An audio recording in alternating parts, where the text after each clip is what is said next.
I am particularly encouraged by the thematic focus of this event because the empowerment of MSMEs is at the core of our plan, which is our vehicle to deliver equitable development and inclusive growth while engaging all citizens of our republic.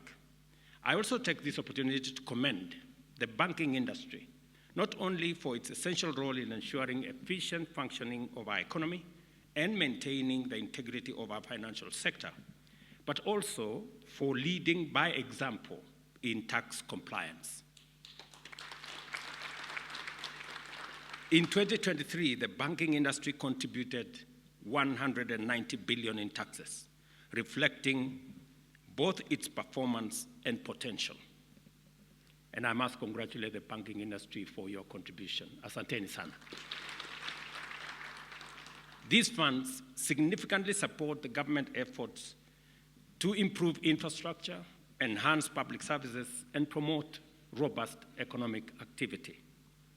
This event has fundamental positive implications for economic growth because banking institutions have demonstrated their commitment to expand lending to MSME sector through a variety of dedicated products and solutions that have been showcased here today. I went through the many booths and the many products that have been developed by different banks to address different sectors of our MSME ecosystem. And I want to say the array, the buffet, the number of different products demonstrate your commitment and the agility of our financial sector to provide tailor-made products for different sectors of our economy.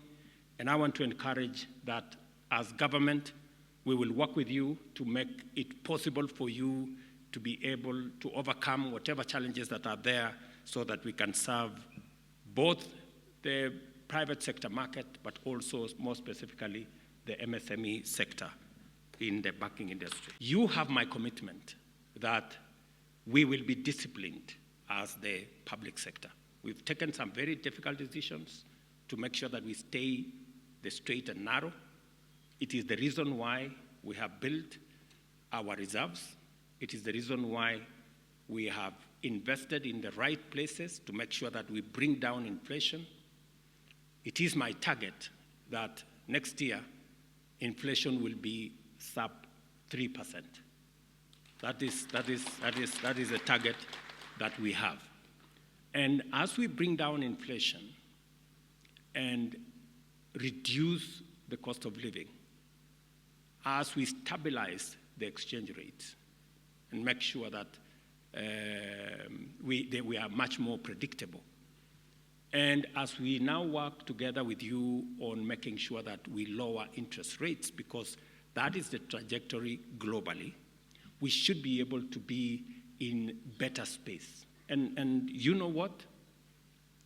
I mean, the international financial system already recognizes that our fundamentals are right. That is why there are inflows of investments into Kenya. That is why many investors are looking to Kenya as a place to invest. That's why our tourism is doing okay, our remittances are doing okay, because the fundamentals are right. We need to believe in ourselves more than currently we are doing. We need to be much more positive about our country. How come others believe in us more than we believe in ourselves? You know, that's the question we need to ask ourselves. How can people out there believe in us and believe in our country and believe in Kenya more than we as Kenyans believe in ourselves? I think that's a challenge that we have, and the banking sector can lead the way. I commend the banking industry's pledge to double lending to MSMEs by providing 150 billion in new loans annually beginning next year. Accordingly, the government will support this bold and innovative move through policy and institutional banking, including measures to guarantee the prompt payment of all pending bills which will commence once the ongoing verification process is completed. And John Buddy and the team at Treasury are seized of this matter. We have discussed at length on what needs to be done. We are developing alternative products on how to raise financing for us to deal with this challenge of pending bills so that we can enhance liquidity in the financial ecosystem and make sure that banks can lend more. Let me also take this opportunity to pay tribute and to congratulate the banks for working with us on the matter of exchange rate. I know that early this year we had a very robust engagement led by the central bank, and I must commend all the banks who came to the table and worked with us to make sure we deal with the challenge of interest rates. Because of that collaboration, today our exchange rate has stabilized at around 129. I must commend you because it had gone all the way to 165, 167. But because of coming together, working together, the industry, looking at, yes, it's good to make money, but at what cost to the economy? And I must say to the banks, congratulations for being part of the solution in that space. But I want to give you another 2 assignments because you already did very well and passed with very high marks on the first one. Now it is another opportunity for us to work together around improving manufacturing. The lending to the manufacturing sector is not sufficient. Our manufacturing sector is not doing well, and it is weighing down our economy.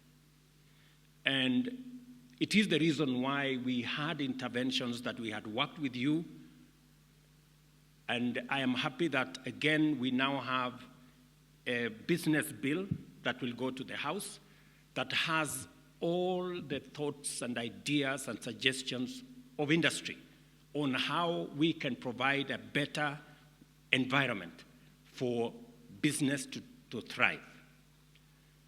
And this bill will contain many of the aspects that will support the industry. We've taken ideas from manufacturers, we've taken ideas from traders, we've taken ideas from investors, so that we can provide a better working environment, a better investment climate, and an enabling business ecosystem to support our manufacturing, trade, and investment. I want to encourage industry to work with the Ministry of Investment, Trade, and Industry so that we can together, again, fashion a new space for business to thrive.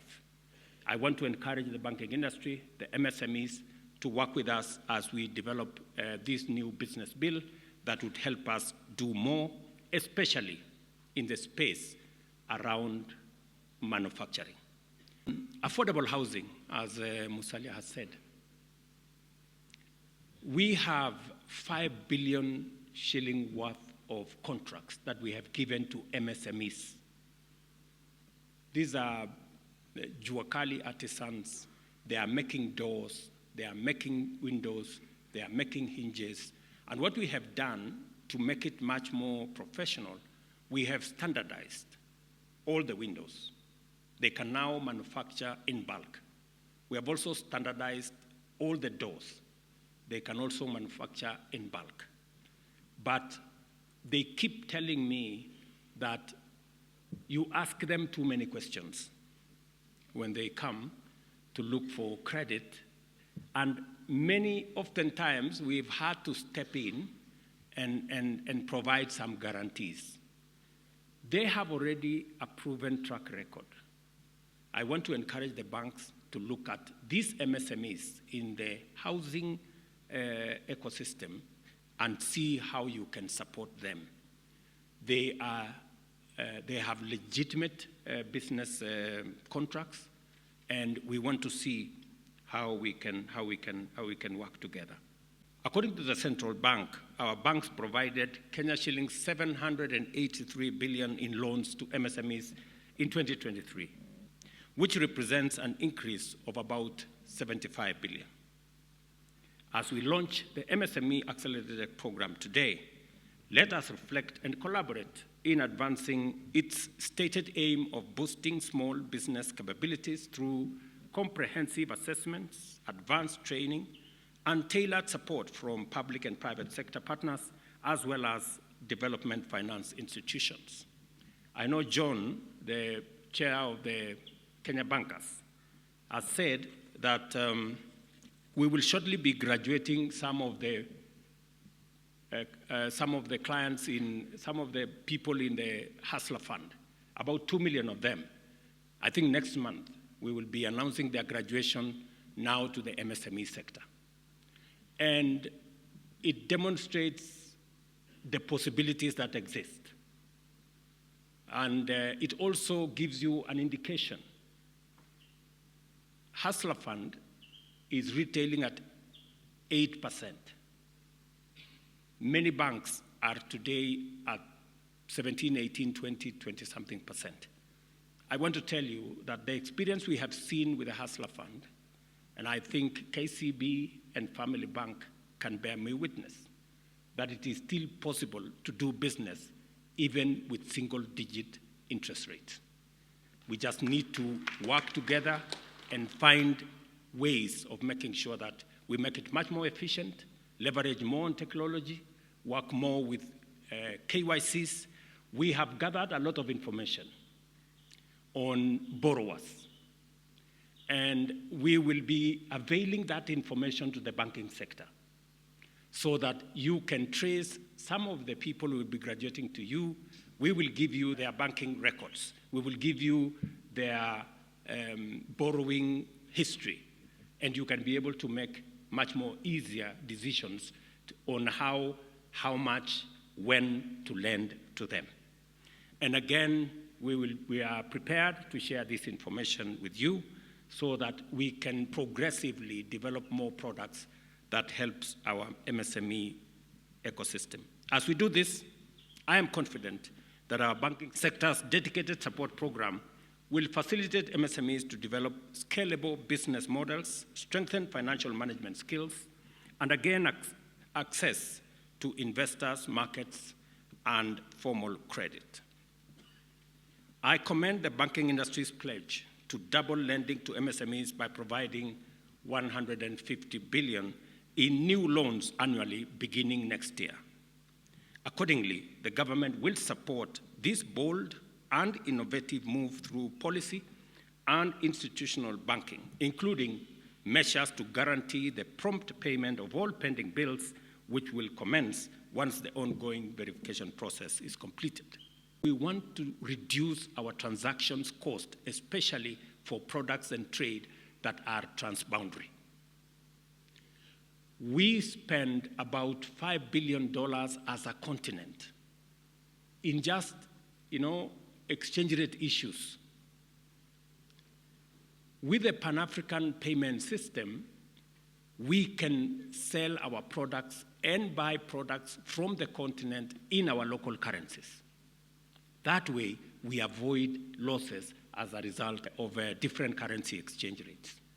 So I want to encourage the banking industry to participate in that space, because Kenya has been identified as the place where we want to domicile the Pan-African payment system. But our drawback is that not as many banks are using that facility. I want to encourage, and I've told Gashora, the chairman of the Kenya Bankers, to encourage more banks to participate in that. It is good for you. It reduces your transactions cost. It reduces unnecessary exchange rate issues, and it helps us pay for products from different countries in local currency. That way, our traders don't have to run around trying to change money from one currency to another. Among the 5 pillars of this administration, one of the 5 pillars is MSMEs. And it was deliberate and intentional that we identified the space around MSMEs as a critical sector for the transformation of our economy.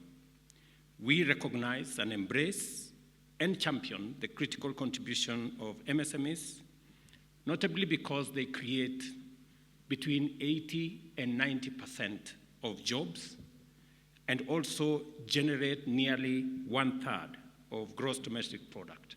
Without a doubt, under the right conditions, MSMEs have even greater potential to drive national economic transformation at an accelerated pace, creating jobs for our young people and improving the livelihoods of both urban and rural communities and enterprises. Listening to the lady who spoke to us in the presentation here, she spoke from those in the agricultural sector, largely in the rural areas, all the way to the marketplace. And in that ecosystem, we have MSMEs at every level, at the level of farmers, small-scale farmers who require credit, transporters, people working in that whole space. And it is the reason why, apart from our housing program, we are also building 400 new markets for our mama mbogas and all the people who are involved in that space, because that piece of infrastructure improves their business. I urge the National Treasury and the Ministry of Cooperative and MSME Development to align policies in order to provide sustainable framework for engaging with opportunities for transformation and addressing the challenges of MSMEs that they face in accessing credit. And I encourage them to work with you as the banking industry so that we can foster and broaden inclusion of stakeholders in the financial services sector and bring the MSMEs on board.